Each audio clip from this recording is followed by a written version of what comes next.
দুইটা ফ্রি এই বলে তো দোকানও লিখে দিব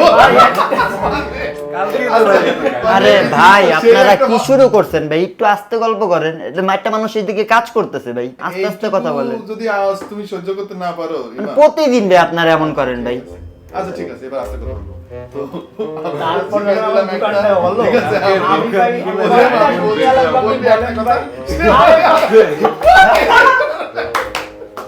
সেই মতো বলছি, ঠিক আছে। তো যাই হোক, ব্যাপারটা খুব সুন্দর মতো ঠিকঠাক মতো হয়েছে।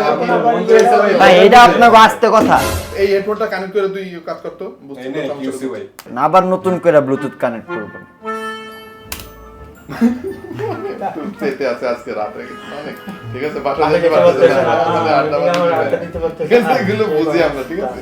সমস্যা নাই আরে এটা তো মানে হইতেই পারে, আসলে সারাদিন এডিট করতে করতে এরকম ব্যাপারটা হয়। কথা একটু কমছে না ইমাম ভাই?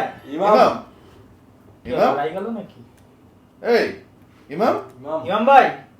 এই এই আরে কি আপনি ডাকতেছেন আমাকে? তুই এতক্ষণ কিছুই শুনিসনি আমাদের কথা? না আমি তো জানি না, তো ভাবছি আপনারা সবাই চুপচাপ হয়ে গেছেন, ভালোই লাগতেছিল।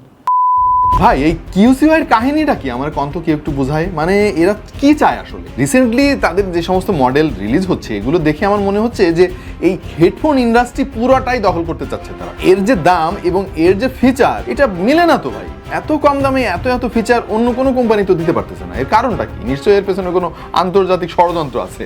এনিওয়ে, কয়েকদিন আগে আমরা QCY HT07 মেলোবার্স নামে, যেটাকে আবার অনেকে আপনারা চিনেন, সেই মডেলের একটা রিভিউ করেছিলাম এবং তারপর দেখলাম যে এইটা এত পরিমাণে পপুলার হলো আমাদের বাংলাদেশে, বলা যায় যে মুড়ি মুড়কির মতো বিক্রি হচ্ছে আর কি। ইভেন এখনো পর্যন্ত ওটার দাম তো 3000 টাকার আশেপাশে ছিল। এরপরে চলে এসেছে আরো একটা জোস জিনিস, আর সেটা হচ্ছে QCY HT07 Arcbuds, এবং এটা নিয়ে ব্যাপক চাহিদা পরিলক্ষিত হচ্ছে আপনাদের মধ্যে। আমরা প্রচুর রিকোয়েস্টও পাচ্ছি, তাই আমরা চলে এলাম আপনাদের সামনে এটার ফুল রিভিউ নিয়ে। আমরা আমাদের অভিজ্ঞতা আপনাদের সাথে শেয়ার করব। এটা আমরা অনেক দিন ধরে ব্যবহার করতেছি, সাউন্ড কোয়ালিটি কেমন, এটাতে যে ANC আছে সেটা কেমন, ENCও আছে ভাই। তো এই ANC আর ENC নিয়ে আপনারা অনেকে কনফিউজ থাকেন, সেটা নিয়ে আমরা আলাপ করবো আজকের ভিডিওতে। সুতরাং আপনাদের সবাইকে আমন্ত্রণ জানাচ্ছি আরো একটা জমজমাট ভিডিওতে। পুরো ভিডিও জুড়ে থাকবো আমি ওয়াহিদ, আর আপনারা দেখছেন আপনাদের ভালোবাসা channel tech to the point. ধন্যবাদ টেকভিউকে আমাদের স্টুডিওতে এই TWSটা পাঠিয়ে দেওয়ার জন্য। আমার বিশ্বাস যে এটাও কিন্তু অনেক পপুলার হবে HT05 এর মতো। এনিওয়ে, টেকভিউ কিন্তু যথেষ্ট পপুলার, তারা অল্প কিছু দিনের মধ্যে ভালো সার্ভিস দিয়ে সবার মন জয় করেছে, এবং যারা অনলাইনে এই ধরনের গ্যাজেট কেনাকাটা করেন বা ভালোবাসেন তারা টেকভিউর ফেসবুক পেজ ঘুরে আসতে পারেন। আর যমুনা ফিউচার পার্কে তাদের অফলাইন শপও রয়েছে, আমি ঠিকানা সহ সবকিছু দিয়ে দেবো। আশা করছি আপনি ভিজিট করবেন যমুনা ফিউচার পার্কে গেলে। বাই দ্য ওয়ে, এই প্রোডাক্টে রয়েছে 1 মাসের ওয়ারেন্টি, মানে 1 মাসের মধ্যে যদি কোনো ঝামেলায় আপনি পড়েন এটা নিয়ে টেকভিউ তার দায়িত্ব নেবে। ভাই জিনিসটা তো খুবই ছোটখাটো, হাতের মুঠোর মধ্যে আপনি পুরে রাখতে পারবেন। ইভেন আপনার পকেটে রাখলেও কিন্তু কেউ টের পাবে না যে পকেটে একটা TWS রয়েছে। আর QCY এর বিল্ড কোয়ালিটি কিন্তু সবসময় জোস হয়, এটাও জোস, এবং ম্যাট ফিনিশ দেওয়াতে আমি অনেক খুশি হয়েছি, কারণ গ্লসি ফিনিশ দিলে হাতের ছাপ পড়ে, দেখতে বিচ্ছিরি লাগে। সামনের দিকে একটা LED লাইট রয়েছে যেটার মাধ্যমে এর স্ট্যাটাস আপনি বুঝতে পারবেন, আর উল্টা দিকে রয়েছে একটা টাইপ সি পোর্ট। এর উপরে যে হিঞ্জ রয়েছে সেটা যথেষ্ট ট্যাকটাইল এবং আমার কাছে বেশ প্রিমিয়াম মনে হয়েছে। নরমালি সস্তা TWS গুলো হিঞ্জটা খুব একটা ভালো ফিনিশ দিতে পারে না, তারা এখানে বেশ দারুণ কাজ করেছে। চার্জিং কেসের মতো TWS গুলো কিন্তু অনেক ছোট, এবং এটাও ম্যাট ফিনিশ দিয়েছে তারা। এটা কানে পরে থাকলে অনেক দূর থেকে কিন্তু খুব একটা ভালো করে না তাকালে বোঝা যাবে না যে একটা হেডফোন আপনি পরে রয়েছে। ফিটিং জিনিসটা আমার জন্য অনেক বেশি ইম্পর্টেন্ট, কারণ বেশিরভাগ হেডফোনই আমার কানে খুব ভালোভাবে ফিট হতে চায় না। এই কারণে আমি জিনিসটা খুব ভালো করে চেক করে দেখি আর কি, এবং এইটা কানে দিয়ে আমি আসলে অনেক বেশি খুশি হয়েছি, কারণ আমার কানে খুব সুন্দরভাবে ফিট হয়ে গেছে। যদি ভালোভাবে ফিট না হয়, আপনার এয়ার ক্যানালের মধ্যে যদি বাডগুলা মানে পজিশন ঠিকঠাক মতো না থাকে, তাহলে প্যাসিভ নয়েজ ক্যান্সেলেশনটা কিন্তু খুব ভালোভাবে করতে পারে না সে, আর এর ফলে অ্যাক্টিভ নয়েজ ক্যান্সেলেশনের উপরও কিন্তু একটা প্রভাব পড়ে। সুতরাং এটা যথেষ্ট গুরুত্বপূর্ণ। এই হেডফোনটা আর একটা কারণে আমার অনেক বেশি ভালো লাগছে, সেটা হচ্ছে এর ANC, অ্যাগ্রেসিভ লেভেলের ANC, এবং আমি এই টাইপের ANC পেয়েছিলাম লাস্ট আপনার রিয়েলমি বাডস এয়ার 3-তে। সেই লেভেলের হাই কোয়ালিটি ANC, আশেপাশের আওয়াজ খুব ভালোভাবে ব্লক করে, এবং এইটা আপনি যদি HT05 এর সাথে কম্পেয়ার করেন তাহলে আমি কিছুটা এগিয়ে রাখবো, মানে 19-20, অনেক বেশি না, কিছুটা আমি এগিয়ে রাখবো এই HT07 এর ANC কে। ANCর পাশাপাশি এতে আরেকটা দারুণ জিনিস আছে, আর সেটা হচ্ছে ENCর জন্য এখানে ডেডিকেটেডলি 3টা মাইক্রোফোন ব্যবহার করা হয়েছে প্রত্যেকটা বার্ডসে। হ্যাঁ, এই বার্ডসে 3টা, এই বার্ডসে 3টা, মোট 6টা মাইক্রোফোন ব্যবহার করা হয়েছে। এবং এর ফলে আপনি যদি কথাবার্তা বলেন ফোনে কারোর সাথে, অপর প্রান্তে আপনার আওয়াজ খুবই সুন্দরভাবে যাবে আর কি। আমরা যদিও টেস্ট করবো এটা কিছুক্ষণ পরে, দেখতে থাকুন। ANC এবং ENC এই দুটার মধ্যে ভাই পার্থক্য কি এবং জিনিস দুটো আসলে কি, সংক্ষেপে একটু আলাপ করি আপনাদের সঙ্গে। ANC এটা হচ্ছে অ্যাক্টিভ নয়েজ ক্যান্সেলেশন। এর কাজ হচ্ছে বাইরের আওয়াজ ব্লক করে আপনার কানের ভেতরে যে আওয়াজটা দিবে ওটা ফিল্টার করে দিবে, আপনি বাইরের আওয়াজ অনেক কম পাবেন। এর ফলে আপনি খুব ভালো মিউজিক এক্সপেরিয়েন্স করতে পারবেন। এবং আপনি যদি কারোর সাথে কথা বলেন তাহলে তার কথা কেমন হলো সেটা তো তার মাইক্রোফোনের ব্যাপার, বাট আপনি মোটামুটি ঠিকঠাক মতো শুনতে পারবেন, কারণ বাইরের আওয়াজটা আপনি কম শুনতেছেন। ENC মানে হচ্ছে এনভায়রনমেন্টাল নয়েজ ক্যান্সেলেশন। এই জিনিসটা কি, আমাদের ফোনে ওই যে সেকেন্ডারি নয়েজ ক্যান্সেলেশন মাইক্রোফোন থাকে না, কিছুটা ওই রকম। হ্যাঁ, যদি ENC ঠিকঠাক মতো কাজ করে তাহলে আপনার চারিদিকে যদি কোনো কোলাহল থাকে তাহলে অপর প্রান্তে, মানে যার সাথে কথা বলতেছেন তার কাছে ফিল্টার হয়ে সাউন্ড চলে যাবে। মানে আপনার এলাকার কোলাহল বা আপনার চারিপাশে যে নয়েজ রয়েছে সেইটা তার কাছে অতটা যাবে না। এর ফলে সে আপনার কথা স্পষ্ট শুনতে পারবে। তার মানে ব্যাপারটা কি দাঁড়ালো, ANC হচ্ছে আপনার নিজের জন্য, আপনি ভালো শুনবেন, আর ENC হচ্ছে আপনি যার সাথে কথা বলবেন তার জন্য।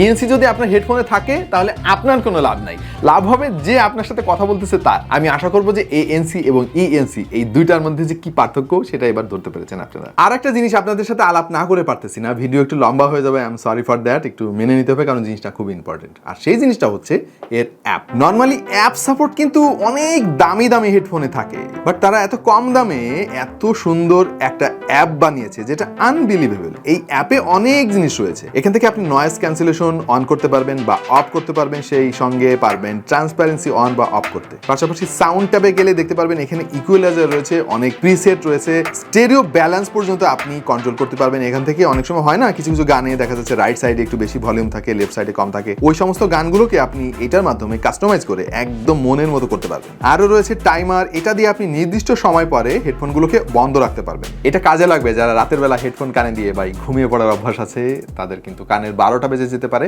হতে পারে আপনি 15 মিনিটের জন্য টাইম দিয়ে হেডফোনটা সেট করে রাখলেন, 15 মিনিটের মধ্যে আপনিও ঘুমিয়ে গেলেন আর হেডফোনটা বন্ধ হয়ে গেল একা একা। HT05 এর সঙ্গে যদি HT07 এর কম্পেয়ার আমি করতে যাই ভাই, অনেক কথা বলা লাগবে, আপাতত তেমন কিছু বলতেছি না। মূল পার্থক্য হচ্ছে ডিজাইনে, এটা হচ্ছে ওই যে মার্বেল টাইপের আর কি, মানে যেটাকে আমি বল বলি, হ্যাঁ বল হেডফোন, আর এটা হচ্ছে ওই যে ডান্ডি আছে নিচে আর কি, লম্বা একটা অংশ আছে। দুটারই কিছু সুবিধা এবং অসুবিধা আছে। আপনারা কি এই দুইটার কম্পেয়ার ভিডিও দেখতে চান? যদি দেখতে চান তাহলে কমেন্ট করেন, এটা নিয়ে একটা ডেডিকেটেড ভিডিও আমরা বানানোর চেষ্টা করবো এরপরে। আচ্ছা ভাই, অনেক পেঁচাল পারছি, এইবার আসল কথায় আসি। সাউন্ড কোয়ালিটি, ANC তো সেরা এই দামে, এটা নিয়ে কোনো সন্দেহ নাই। সাউন্ড কোয়ালিটি কেমন? সাউন্ড কোয়ালিটিতে এসেও না আমি সারপ্রাইজ হয়ে গেছি ভাই, আর কত সারপ্রাইজ হবো। মানে আপনারা তো ভাবতেছেন যে ভাই উনি যেটা রিভিউ করে সেটাই সারপ্রাইজ হয়ে যায়। বিশ্বাস করেন রাসেল ভাই, এটা সাউন্ড কোয়ালিটি শুনলে আপনিও সারপ্রাইজ হবেন। মানে আমি ভাবছিলাম যে 2200-2300 টাকা দামের একটা হেডফোন, এর সাউন্ড কোয়ালিটি আর কেমনই বা হবে, এত ভালো ANC দিচ্ছে, আরও অনেক কিছু দিচ্ছে, অ্যাপ দিচ্ছে, সাউন্ড কোয়ালিটিতে নিশ্চয়ই তারা কম্প্রোমাইজ করবে। কিন্তু বিশ্বাস করেন সাউন্ড কোয়ালিটি অসাধারণ। বিশেষ করে আপনাদের মধ্যে যারা বেজ লাভার তারা এর সাউন্ড কোয়ালিটি নিঃসন্দেহে পছন্দ করবেন। এতে ব্যবহার করা হয়েছে 10 মিলিমিটার ডাইনামিক ড্রাইভার, এবং এটা ডাইনামিক ড্রাইভার হওয়ার ফলে যেটা করতে পারে সেটা হলো দারুণ বেজ প্রডিউস করতে পারে, সেই সঙ্গে এর যে ক্ল্যারিটিটাও কিন্তু আপনারা উপভোগ করবেন। পাশাপাশি এর যে সাউন্ড সেপারেশন সেটাও মনোমুগ্ধকর লেগেছে আমার কাছে, বাট একটু সাউন্ড স্টেজটা কম মনে হয়েছে আর একটু ওয়াইড হলে আরো বেটার হতো। ট্রেবল সেকশনে এসে একটু ডিসঅ্যাপয়েন্টেড হয়েছি আমি, আমার কাছে মনে হয়েছে যে স্পার্কেল একটু কম আছে। মানে ট্রেবল যে ভালো না আমি সেটা বলতেছি না, কিন্তু আরেকটু যদি প্রোনাউন্সড হতো তাহলে আরো উপভোগ্য হতো, এটা আমার কাছে মনে হয়েছে। বাট আপনি কিন্তু চাইলে এর যে অ্যাপ আছে, অ্যাপ থেকে কাস্টমাইজ করে ট্রেবলটা একটু বাড়াই নিতে পারবেন। এবার কলিং টেস্ট, এবং এই মুহূর্তে যে আওয়াজ আপনারা শুনতে পাচ্ছেন সেটা সরাসরি HT07 এর মাইক্রোফোন থেকে রেকর্ড করা, এবং আওয়াজ আমার কাছে অনেক ভালো লেগেছে। আমি এর আগেও টেস্ট করেছি এবং আমি স্যাটিসফাইড। পাশাপাশি আরেকটা জিনিস নিয়ে আরো স্যাটিসফাইড, সেটা হচ্ছে যে এটা দিয়ে কথা বলার সময় ওপর প্রান্তের আওয়াজ আমি ক্রিস্টাল ক্লিয়ার শুনতে পেয়েছি। এটা বেশ ভালো একটা দিকে আমার কাছে মনে হয়েছে। এর কল কোয়ালিটি আপনার কাছে কেমন লাগলো অবশ্যই কমেন্ট সেকশনে জানাবেন। আচ্ছা, এবার ব্যাটারি ব্যাকআপ। সিঙ্গেল চার্জে আপনি 4 থেকে 4.5 ঘন্টার মতো ব্যাকআপ পাবেন এর কাছ থেকে। আর এই যে চার্জিং কেস আছে, এটা থেকে বেশ কয়েকবার চার্জ করতে পারবেন এটাকে, এবং সব মিলিয়ে আপনি 20-22 ঘন্টার মতো ব্যাকআপ পাবেন। বাট কোম্পানি থেকে আরো বেশি ভাই দাবি করে, ওগুলো বিশ্বাস করার দরকার নাই। বাই দ্য ওয়ে, আরেকটা জিনিস খেয়াল করলাম, এই দুটা কিন্তু ম্যাগনেটিক। হ্যাঁ, আপনি একটার সাথে আরেকটা চাইলে এইভাবে লাগিয়ে রাখতে পারবেন। আচ্ছা, এবার ল্যাটেন্সি নিয়ে কথাবার্তা বলি। ল্যাটেন্সি অন্যান্য হেডফোনে যেমন আছে, এটাতেও আছে। তারা দাবি করে যে অনেক লো ল্যাটেন্সি, কিন্তু এগুলো ভুয়া ভাই। এতে যথেষ্ট পরিমাণে ল্যাটেন্সি আছে, যেটা গেমিং এর জন্য খুবই বিরক্তিকর। গেমিং মোড অন করে দিলে একটু ইমপ্রুভ হয়, তারপরও ভাই খুব একটা সুবিধার না।